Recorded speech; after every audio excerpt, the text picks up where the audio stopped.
mag-i-scroll ka or ipagpe-pray kita. Huwag mo muna scroll kung gusto mo ipag-pray kita. Right, let's pray.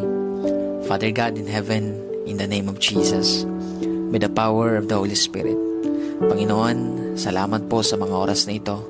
Nabuhay pa rin kami kasama po na aking kapatid na nasa kabilang screen. Lord, hindi po aksidente na pinili niya na manalangin, Panginoon, kasama ko, Lord God, sa mga sandaling ito. Hindi siya nag-scroll, Panginoon. Lord God, hindi po aksidente na pinapakinggan niya ngayon, Panginoon, ang panalangin ito. Kaya dalangin ko, Panginoon, anuman yung mga bagay na tinatago ng taong ito, ng mga nararamdaman niya, Panginoon, O God, mga kabigatan na yan, na sinasarili niya, Panginoon. Tulungan niyo po siya, Lord. Panginoon, bigyan mo siya ng lakas na galing po sa inyo. Tulungan mo siya, Panginoon, na magtiwala sa inyo at isuko lahat-lahat, Panginoon.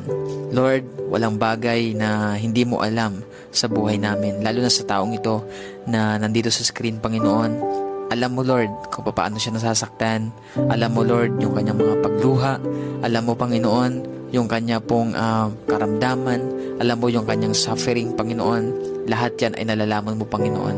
Kaya naman, Lord, tulungan mo siya ngayon, Lord God, na i-lay down ito sa inyo, Panginoon. Dahil the moment, Lord, na isuko niya ito sa inyo, doon niya mararamdaman yung kaginhawaan, yung kapayapaan, yung kalakasan, kagalakan sa kanyang puso, Panginoon. Kaya I pray right now, Lord, hayaan mo ibuhos mo ngayon ang kapayapaan na hinahanap niya, Panginoon. Hindi niya yan makikita, Lord, sa ibang bagay, kundi makikita lamang niya ito sa inyong presensya. Kaya lukuban mo siya, Panginoon, ng inyong presensya sa mga oras na ito.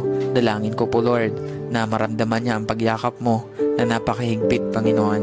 Kaya mo, Lord, sa pagyakap mo, makita niya, Lord, maranasan niya, Panginoon, ang inyong pong pagkilos, makita niya, Lord, na may binabago ka sa kanyang buhay, maging sa kanya pong sitwasyon. Maraming salamat, Panginoon. Hayaan mo, Lord, magpakilala ka pa sa taong ito na nandito sa screen, Panginoon. Alam ko po, Lord, na lahat ng nangyayari sa kanyang buhay ay mayroon kang purpose, Panginoon. Lahat yan, pagkatapos niyan, Lord, mayroon kang itinuturo sa kanya, mayroon kang mga bagay na nais ipaunawa sa taong ito, Panginoon. Kaya dalangin ko, Lord, na makita niya yun, Lord, yung purpose mo. Hindi niya isipin, hindi niya tingnan, Lord, na yan ay pabigat sa kanya, Lord, parusa sa kanya, kundi, Lord, mayroon kang bagay na gustong ipakita sa kanya. Isa na po doon ang kapangyarihan mo, ang katapatan mo, gusto mong patunayan ang katapatan sa kanya. Kaya dalangin ko po, Lord, na mas makita niya, Lord God, yung pagkilos mo sa mga sitwasyong ito na kanya pong pinagdadaanan. Maraming salamat, Lord. Pinagkakatiwala ko po siya sa inyo. In Jesus' name, Amen and Amen.